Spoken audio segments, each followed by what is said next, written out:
Space whales? Nope, rather deal with devils. Chapter 73b, Fan Fiction by Azazyel. She clearly didn't see me as just a means to an end, or an emergency tool to get around Riser, and in being willing to get intimate with me. She wanted to properly understand who I was besides the bits of time I had spent with her peerage while I was also with Sona's peerage.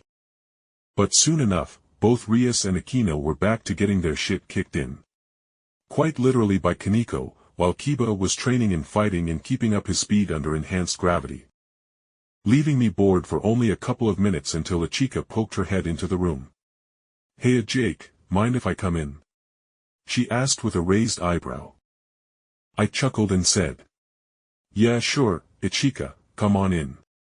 The shorter pink-haired quintuplet came in with her brushing a hand through her shorter hair while saying, Itsuki was being greedy and wanting to take all your attention, so you couldn't bother with the rest of us, My lips twitched at the reminder of the only one of the quintuplets I had actually sealed the deal completely with.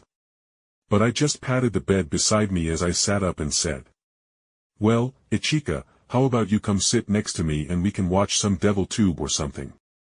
She gave a small smile at my gentle offering and I in turn made a humming noise as instead of taking my offer completely Achika just sat between my legs with her back to my chest and holding one of my arms across her lower chest just below her large breasts, she and all the other quintuplets shared. "Here, let's put this on," Achika spoke as she poked my touchscreen phone to put on a music documentary of all things, with her turning the volume down halfway on my phone. So we could still easily talk to one another as we watched the video. A few minutes into the video, Achika tilted her head upwards towards my face and I gave a knowing smile with my free hand cupping her chin to tilt her head upwards slightly to give her a quick kiss with my bloodied lips. Gotta love how my blood is like catnip to these girls. I mused as my phone lay forgotten on the side, the little documentary continuing on about a music artist in the underworld I had never heard about. While Achika had turned herself around, so she was sitting properly on my lap so she could make out with me.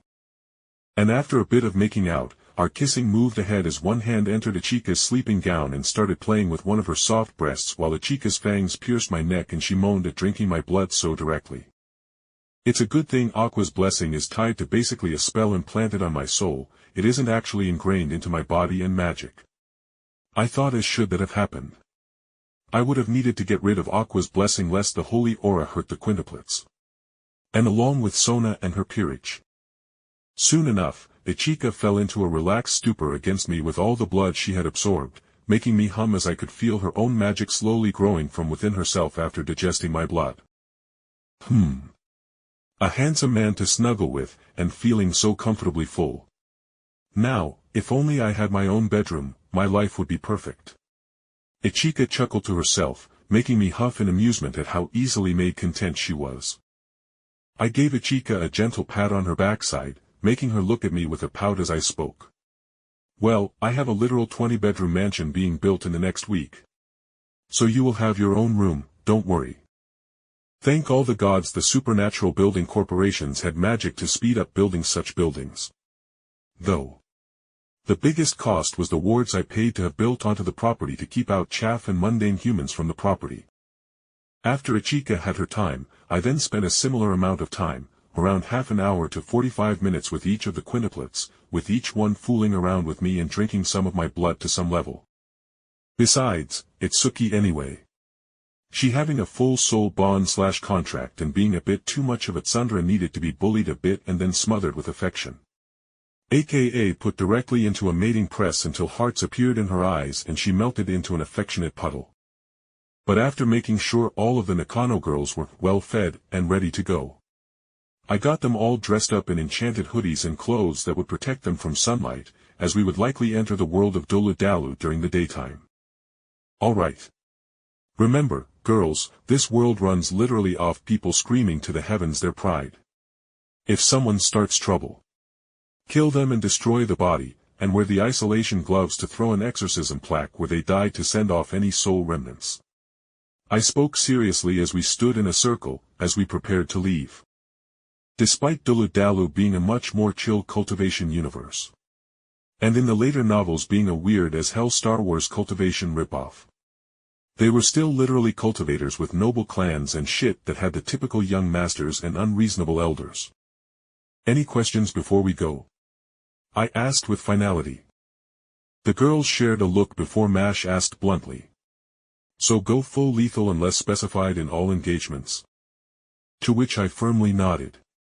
Yup, honestly, unless we run into a soul saint and above, which is rank 71 in soul power. I am confident in myself and mommy dealing with anything weaker than that. If we ran into a title Delu, which was rank 90 and above, yeah. I knew I wasn't at that level unless I could pull some sneaky shit like playing on their pride to get a quick stab in with my mystic eyes of death perception. With the girls not having any other questions, and my pocket dimension stuffed with some gold, silver, and platinum. I waved my hand, and a loud hum rang out as a larger multicolored portal opened up via my will. Alright, girls, hold hands and let's go, I spoke as I took Mommy and Masha's hands into my own, with the rest of the girls linking hands before we walked into the multicolored portal.